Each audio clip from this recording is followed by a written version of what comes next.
धैर्य रखो गंगा। यदि महाराज भगवान के रूप में तुम्हें बचाने नहीं आते तो तुम तो सिद्धेश को बचाने में डूब ही जाती। चलो अब राजवैद्य जी को निरीक्षण करने दो। सब कुशल है महारानी जी? राजवैद्य जी, हमें आपसे कुछ विचार विमर्श करना है, आप चलिए। आप विश्राम कीजिए, चलिए। गंगा, तुम यहीं विश्राम करो, आइए।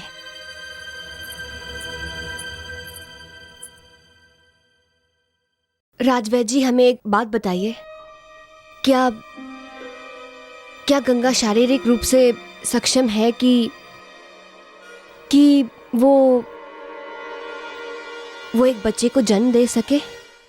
अवश्य महारानी जी, परंतु आप ऐसा क्यों पूछ रही हैं? बस यूं ही। विवाह योग्य कन्या है। राज परिवार के सदस्य को बचाते हुए कहीं कोई दुर्घटना हो गई हो तो हमारा भी तो दायित्व बनता है ना। धन्य है महारानी जी, आप धन्य हैं। एक साधारण सी कन्या के लिए भी आप इस प्रकार सोच रही हैं। वैसे ये पूर्णतः स्वस्थ हैं और उसके जीवन में बसंत ऋतु का आगमन हो चुका है।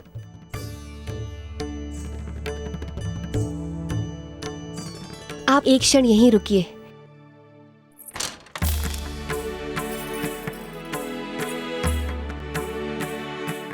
धन्यवाद। धन्यवाद जी।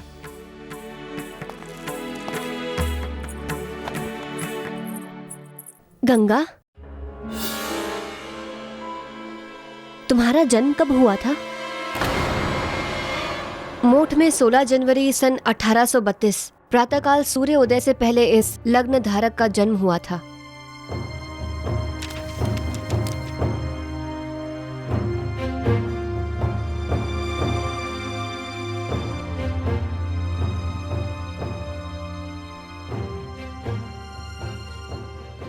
शुभ नाम क्या है महारानी जी? गंगा कुंवर।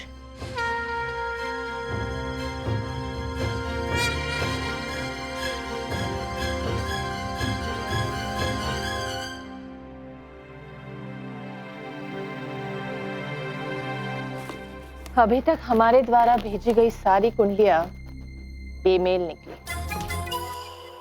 हमने और कन्याओं की कुंडलियां मंगवाई है। किसके भाग्य में रानी बनना लिखा है, देखते हैं।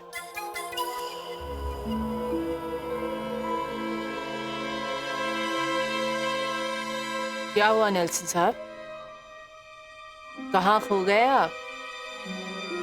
कोया नहीं हूं योर एक्सलेंसी। सोच रहा हूं कि लक्ष्मी बाई की दिल दिमाग में क्या चल रहा है इस वक्त।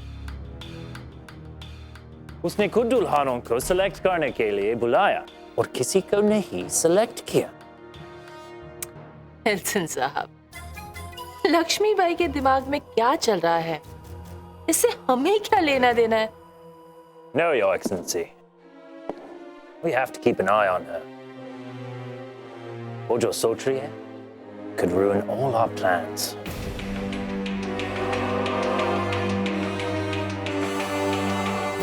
आप क्या समझ रहे हैं, लक्ष्मीबाई ने गंगाधर के लिए पहले से ही किसी कन्या का चुनाव किया है?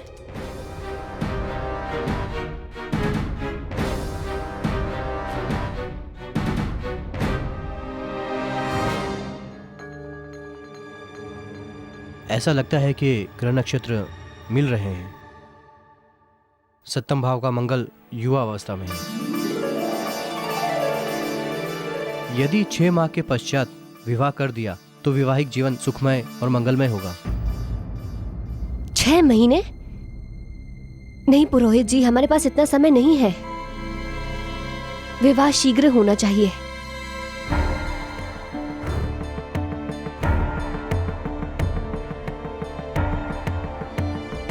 एक उपाय है महारानी जी, दोष निवारण हेतु अनुष्ठान का आयोजन करना होगा, जिसके प्रभाव से 6 माह के भीतर विवाह संभव है।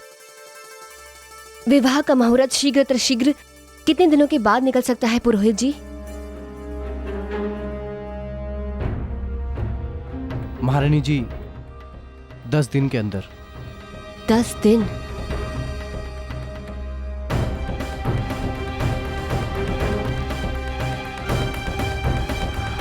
मुझे पकड़ो, मुझे पकड़ो, मुझे।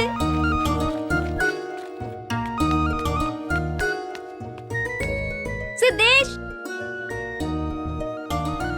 पकड़ लिया, पकड़ लिया, मुझे पकड़ लिया। हाँ हाँ सिद्ध, तूने मुझे पकड़ लिया।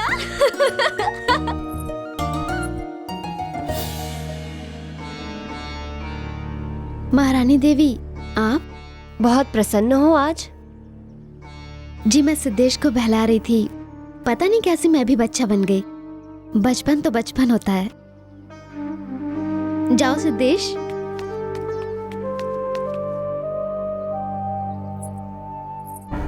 याद है गंगा, जब एलिस ने तुम्हें भ्रमवश रानी समझ लिया था?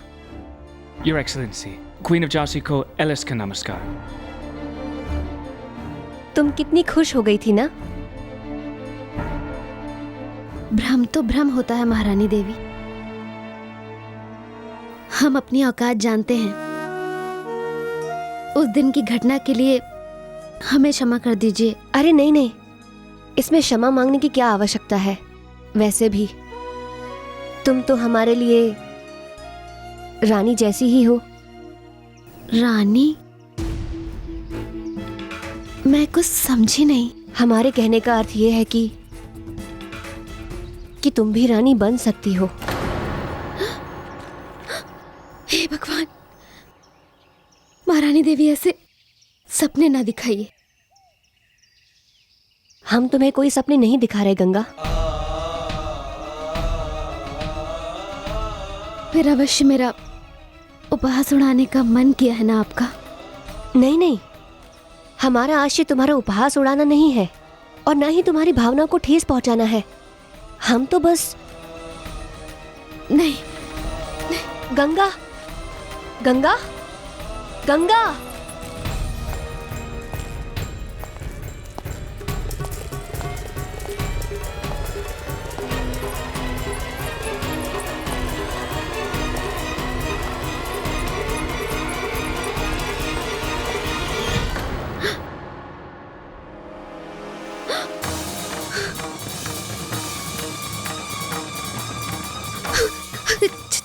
क्षमा कर दीजिए महाराज, अनजाने में।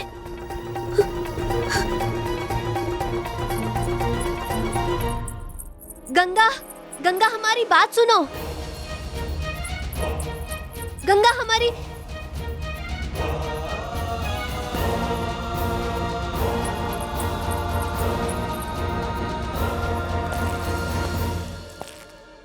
क्या बात है महारानी?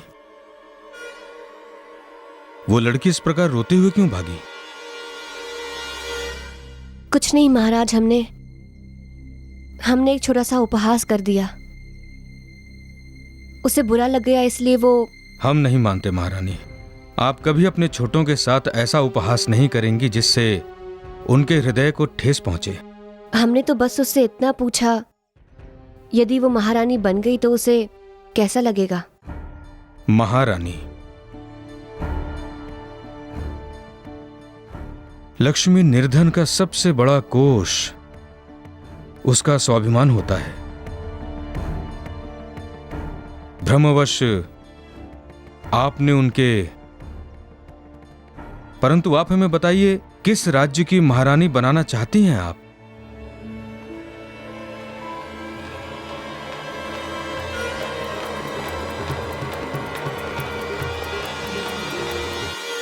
झांसी की।